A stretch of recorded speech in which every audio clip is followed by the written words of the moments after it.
Think about it. Every hiring decision is a choice that can make or break a team, a culture, and even an entire company. So how do we make the right choice? Hi, I'm Dr. Mickey, and welcome to Inside the Mind of Hiring.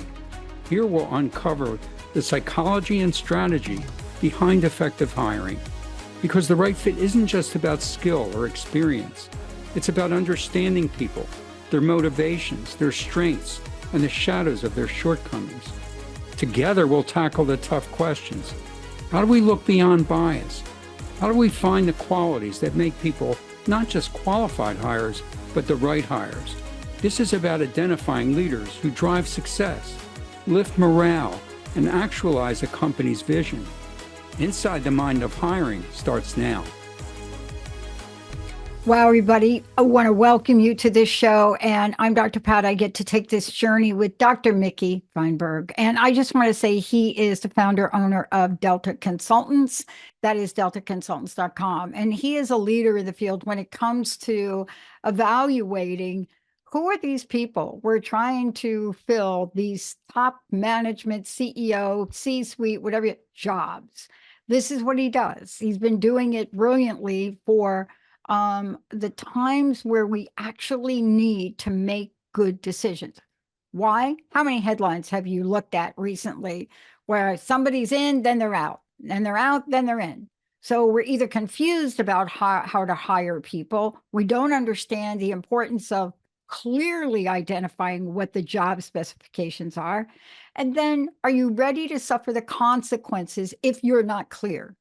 Dr. Mickey is taking all of that on today. Dr. Mickey, give us some insight into what we've talked about and how did the SVP candidate test? What did you decide to recommend in your report? Let's talk about the things you do, the test summary, how you walk people through this.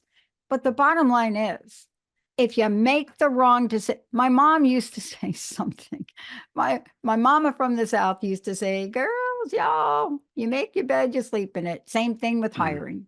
Yeah. Just saying. So we haven't, thank you. I really appreciate your introductions. They make me feel so good. And I'm going to put something out here, but I really need your help to make sure that I'm being clear with our listeners.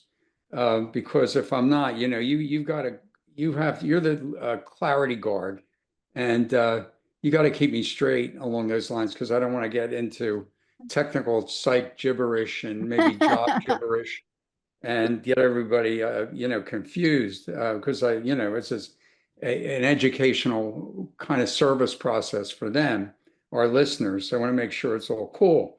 So we've been talking about the importance of a hiring team in establishing clear, valid job specifications.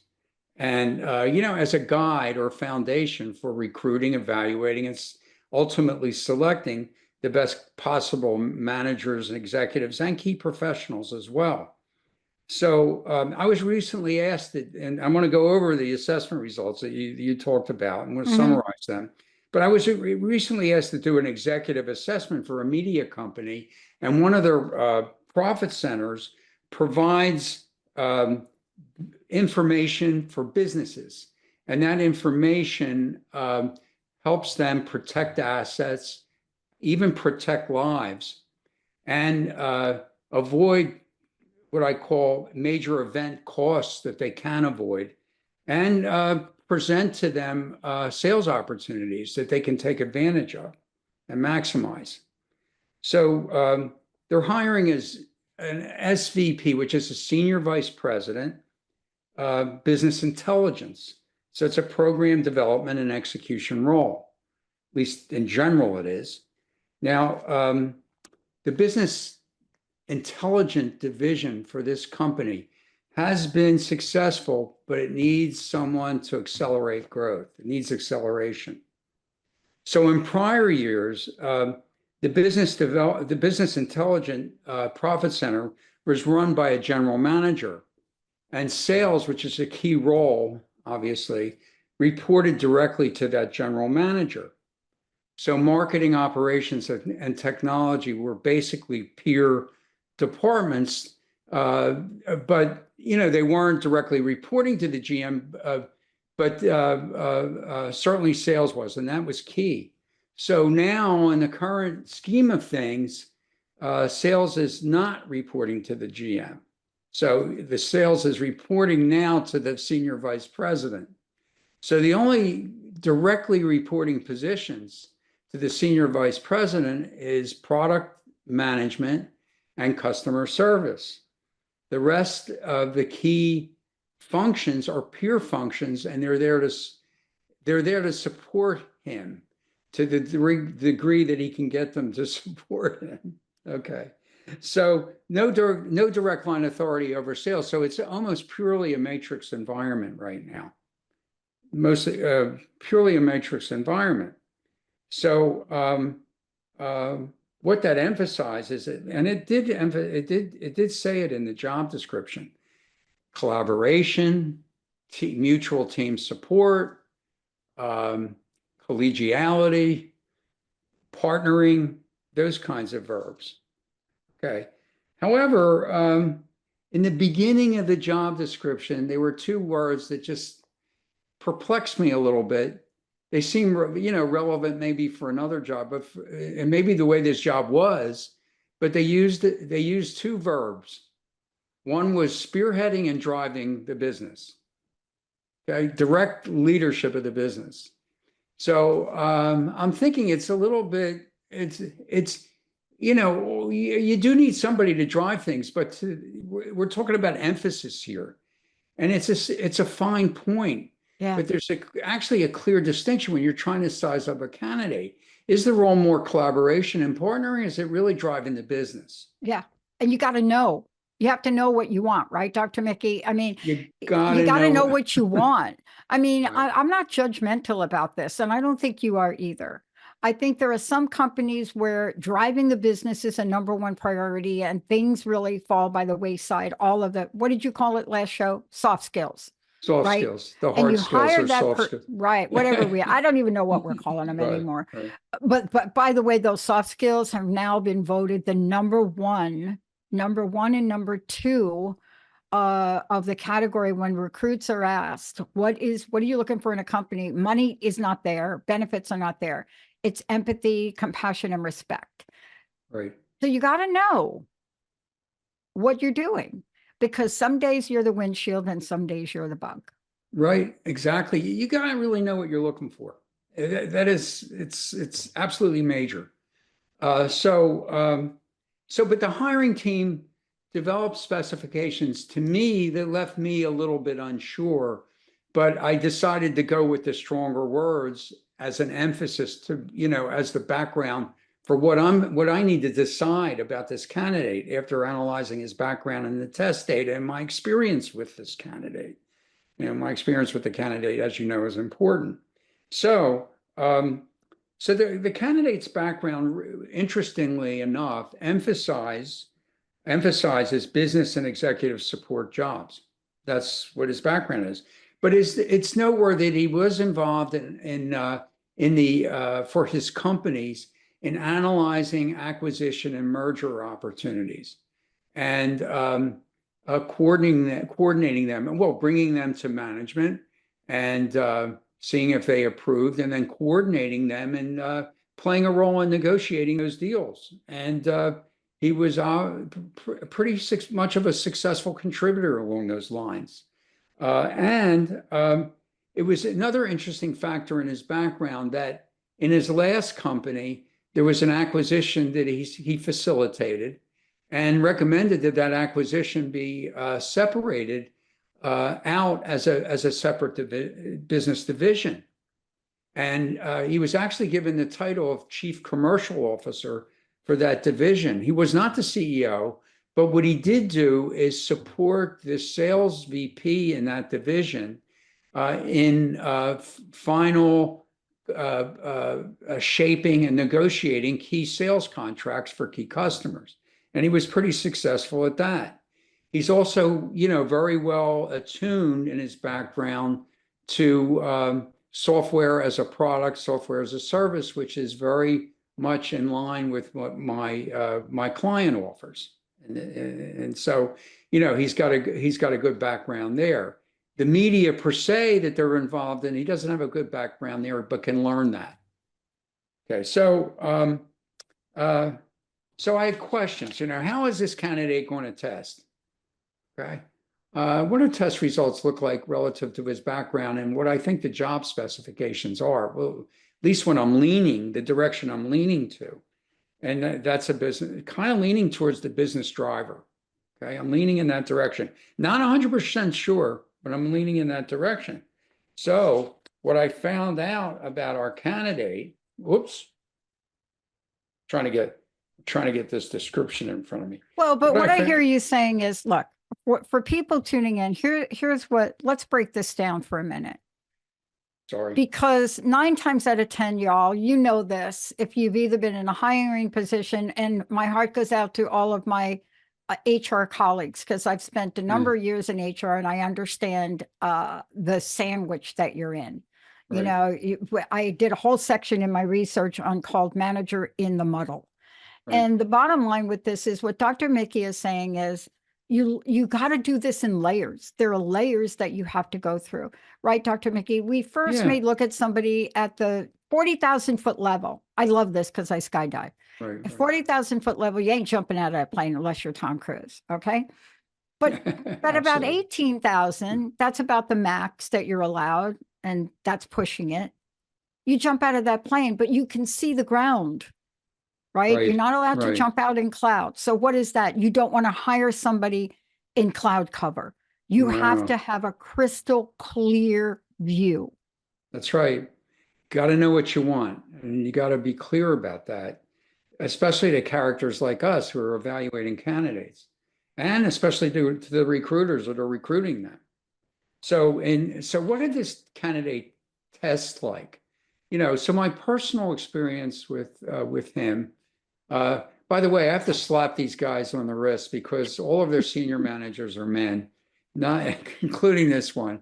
They have I got to tell you, they have some really talented women managers and professionals in the organization, but the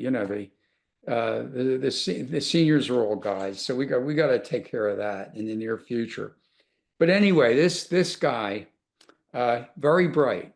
And when I say that, I'm talking about conceptually and strategically, pragmatically or tactically, and pretty sharp with numbers. So he's really bright. So he has a good analytic and organizational capacity, at least thinking wise. He's unassuming, really nice person, good collaborator, good teammate. I described him as a good neighbor in my report. And his attitudes reflect solid diligence, good organizational attitudes. He actually came across, sometimes a little detailed, but with me, he came across as a pretty clear communicator in answering my questions. Sometimes he got waxed a little bit on detail, but he ultimately made his point, and it didn't take too long doing that. So he also tested it and sort of came across as a servant leader type. So he has that orientation with direct reports, peers, and his bosses, and that would play well, particularly in a matrix setting. So he really likes and excels. His comfort zone is executive support, organizational support. That is his comfort zone. Background, even though he had some big plays, and in the assessment. So concerns, let's go over his concerns. Yeah, because you know what he's starting to sound like to me, if I could just interject. Please. Oh my God, do I dare do a football analogy? Oh, yes, you can. We guys don't own that sport. Let's talk the Mannings. Eli Manning, all of his kids, right? So you watch the Mannings, and of course, the younger Manning wins Super Bowl his first year. But then you take the other Manning, and you see how great somebody plays, but they don't quite get the golden ring. See, this is the thing you have to ask yourself, is the journey of, and in this case, his journey by far is more important than the ring, any ring on his finger. Because when you take a look, first of all, you can't do a canned bean commercial without him showing up in it. Then he's Right. showing up here and there. Gosh knows how many endorsements, right, he has. Right. But the bottom line is, what's more important? Are you looking for somebody that can get you that golden ring, that Super Bowl ring in a year? Or do you Right. want to build a team that will be Super Bowl contenders for a decade? That's the question, isn't it? Well, I don't know if Right. that's the question, but that would be my question of this person. Well, this is a key. This would help them get to Super Bowl, because they're sales to big businesses and they're trying to get into the small and medium-sized business category, which would really increase their volume. They really have the potential to win the Super Bowl but this position is really important, very important to actually do that.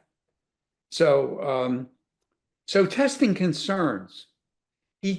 On testing, it was pretty darn clear that he prefers the background, not a front end. He's not a front end business implementer. He shows issues with excessive caution, too deferential to superiors, and peers that are relatively dominant in their styles. Um, Not prone to raise and engage in controversial issues or conversations. Doesn't really like conflict. More conventional and tactical, even though he's bright conceptually and strategically, than innovative and creative. Flat energy, not likely as strong. He has good intellectual drive, but the physical energy is a bit flat.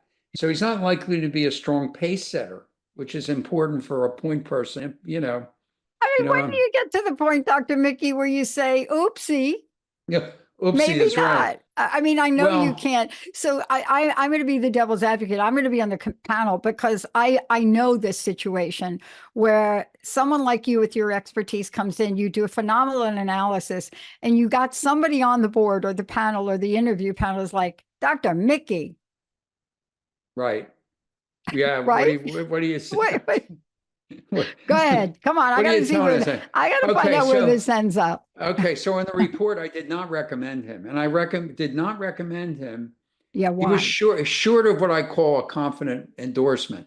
I Mm, did not recommend him because of the verbs uh, driving and spearheading the business. Okay, didn't recommend him because of that, because the and business company wanted that and he didn't have it. Is that correct? Let's make that sure I was understand. that was really specified in their specs. But when you read the rest of the job description, it was more collaborative, more partnering, more cooperative team play. So if it was really that, Oh and there boy. was no driving and spearheading, I could have recommended the guy because like I said, he's a really bright guy, good neighbor, and relevant experiences. Yeah. Well, I have a replacement candidate for you. Oh, you do? Yeah, Good, because Carly they Carly need. Fiorina. Oh, yeah, you're real. I'm not kidding. Boy, Because you a you fan of want hers. somebody, well, she's a driver. Her look, no matter what you think about what she did at HP, first of all, she broke through a family company. Second of all, her results, every product line growth increase. So, you know, you're right about two things. If if you're Dr. Mickey, you got to figure out what this company wants because you're Well, the one that's got to bring them the news. right. And that's part of the discussion with the hiring team that's coming up. So I'm Oh, going into this discussion wondering, really, I know what my recommendation is because I specified it in the report. I know why, but you never know what you're going to get from these folks when you sit down and talk to them. So, so I went through my spiel on how I saw the candidate, and I listened to their questions and answered their questions and listened to their objections and overcame their objections. And I said, but you got to understand your job description and your job specs were not really totally clear for me. I don't really know what you're emphasizing. I see these two big verbs in the beginning of this summary, spearheading and driving, being the point person, but the rest of the job description isn't saying that. So I went with spearheading and driving to give you a recommendation because that's what I thought you really want. And I'm getting the kind of feeling that maybe that's what this business needs. Okay. So I said, but maybe you're using spearheading and driving like sexy corporate executive speak that you think you need to have in a job spec. So, but you're not convincing me that you really want that. So then the CEO pipes into the Zoom conversation, and he says a bunch of things, but I started to get what he was really trying to say. Mm-hmm. And so I took a shot at paraphrasing and summarizing what he said. And I said, you want this SVP to contribute to the program development of business intelligence. You want him to do that, but you also want him to harness the thinking of the executive team and drive the consensus of what the program should really be. And then after doing that, you talked about the Mannings. You want him to play the quarterback in implementing the program, driving the program, but in an environment where he's got to perhaps compete for resources because these other peers are, serving other profit centers. So he's got to compete for resources, and he's got to influence them without direct line authority. But he's the point person in driving the program. So the CEO, I get this definitive yes. He nods yes. What does that mean? What was the yes for? Yes, you're right. Yes, you're right. That's what it should have been in the job specs. And it wasn't clearly stated that way. It was all about collaboration and partnering, other than the two verbs that had no context to them. No real context for me as an evaluator trying to understand what a client really wants. Okay. So I sustained my recommendation. The cute thing is that the client asked me to revise the job specs. They asked me to rewrite them. So I did that for them, but I thought it was funny, and and it wasn't funny. It's actually pretty serious. Yes, and I was kind of flattered that they asked me to do that, but I thought maybe somebody else could. But I was able to help them clarify what they really wanted. And yeah, in fact, it was collaboration and partnering, but with somebody who's really driving the process. Yeah. Somebody's leading the process without the mantle of direct line authority. Yeah. So he had to take those executives by the necks and get them to come to an agreement on what they really wanted, what he really thought they wanted, what they both wanted in terms of this program. The punchline is for me? In the closing minutes, there's one punchline for me. Being part of that process on the inside and not doing it without a Dr. Mickey, you are left to your own devices, and your chances of selecting the candidate you really want is very slim. And that's my point. It's in the world we live in now, we need an objective assessment, and that's what you do. Exactly. If you if you don't hire somebody to give you that feedback, can you imagine how this would have turned out for them? Well, they could have, I could have, I could have gone either way. They could have hired somebody that they really didn't want, because the person would be over directive, maybe pushed too hard at times, not allow for the collaboration and partnering, take too much control, drive too much. And they would have spit the candidate out.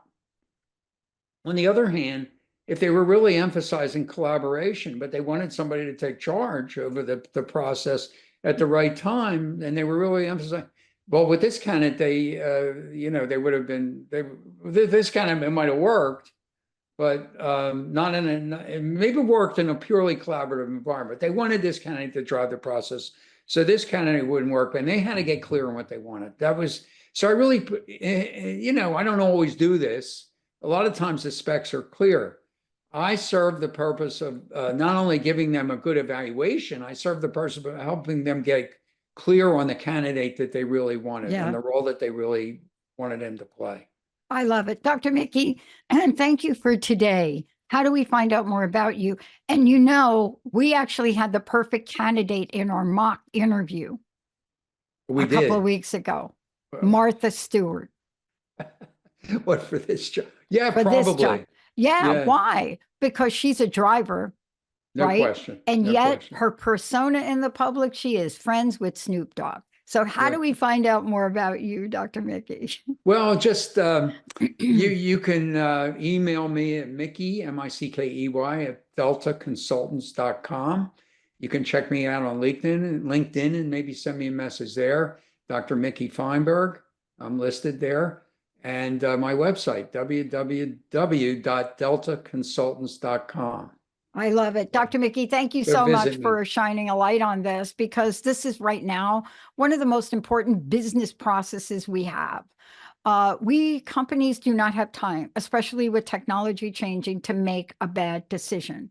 And this is where you need to get some objective help. Thank you, Dr. Mickey, for everything. And thank you. I enjoyed our repartee today so much. I Dr. love Pat. the Appreciate it. punchline of what you recommended, though. I was gonna I thought, was I gonna have to take him on in this? No, I No, don't. no, Dr. Mickey, I'm thanks. Dr. Pat. We'll see y'all next time. You have been listening to Inside the Mind of Hiring with me, Dr. Mickey Fineberg. Tune in the first and third Tuesday at 11 on Transformation Talk Radio to discover the psychology of making successful hiring decisions. In each episode, hiring managers and HR pros will learn how to leverage assessments and other key screening sources and avoid common pitfalls. Job seekers will gain insight into successfully presenting themselves. For more information on assessing people for mission-critical jobs and on career assessment and coaching, visit deltaconsultants.com and my LinkedIn profile. If you'd like to write me personally, it's Mickey, Mickey, @deltaconsultants.com.